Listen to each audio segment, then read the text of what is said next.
Joining us now to talk about the markets, the state of venture capital, tech, and AI, Sheila Patel, Vice Chair and General Partner at venture capital firm B Capital Group and former Chairman of Goldman Sachs Asset Management. Sheila, great to have you with us. Don was mentioning AI. This is an area that your firm currently is investing in. What's your take on the run-up that we've seen? It almost felt like pixie dust. Whenever a company mentioned AI on a conference call, that added, billions of dollars in market cap. Well, I think it's fascinating, actually, the survey that you were quoting earlier on the broadcast, where CFOs seemed a little sanguine to lackluster on how much they're investing in AI. And it actually made me question whether we count everything that is AI as AI. If their teams are picking enterprise software, it's probably using AI. There are a lot of indirect investments in AI, and I think that's actually generating some momentum in sectors that aren't getting credit for it. So right now, if you look at the rally we've seen over the past few months in the S&P, it's so tech-driven, AI-driven. But actually, industrials and a lot of other industries, healthcare, will be hugely impacted, potentially even bigger than tech itself by AI. Do you feel like this market, at the levels we're currently trading at, is more vulnerable or less vulnerable because of the outsized leadership we've had in a handful of tech stocks? Well, I would say, coming from my history at Goldman and on the trading floor, my origins, I always get a little worried when you have a dominant sector to this degree.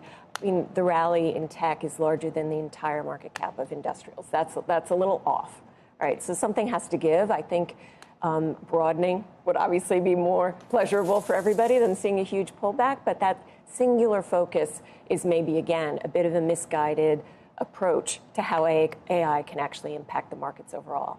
How is your firm looking at AI? You were mentioning some of the ways that we're maybe not thinking of AI in other industries. So is it just sort of like the obvious Chat GPT, OpenAI kind of companies, or is it other sort of ancillary companies? It is ancillary companies. It is how can AI help traditional industries, help other segments. Our strategic partner is BCG. They make a business of advising the biggest multinationals in the world in every area. Take pharma.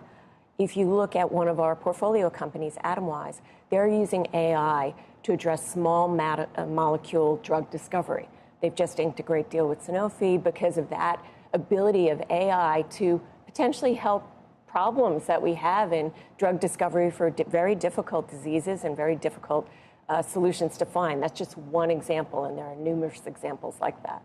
Young companies, in an environment where interest rates are higher and the economy might soften, it might be a challenging environment, but you're looking at an area that's very hot. So how do those sort of two opposing factors play out when it comes to valuations that you're finding? Well, it's been a bit of a trifecta, right? First of all, you had non-traditional investors show up in venture in the last 5 years. That's been huge. And so any number of potentially great ideas have been funded.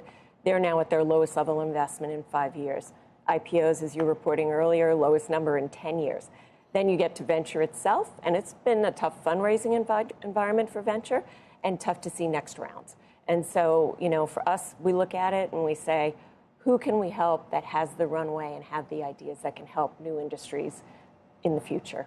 I would think that based on what we're seeing in the market, it does seem like there are pockets of speculation going on, that there's some willingness to take on risk, whether it be in the new IPOs that we're seeing being priced today, expected to be priced today, some individual stocks that have just exhibited huge runs, like a Carvana, which is up 400%, and then also the AI sort of boom that we've seen, and yet you're saying that speculation, from your perspective, doesn't look like it's very robust. Well, I think it's been interesting, the shift from public to private. You're seeing companies stay private longer, and you're seeing maybe a sentiment that that's a good thing because it enables them to develop their business in a different way versus the day-to-day pressures that you get if you're a public company.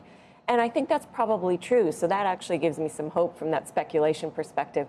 I think the real concern on the speculation part is for those public markets and that concentration maybe in a few sectors that make it a little tough to keep a rally going.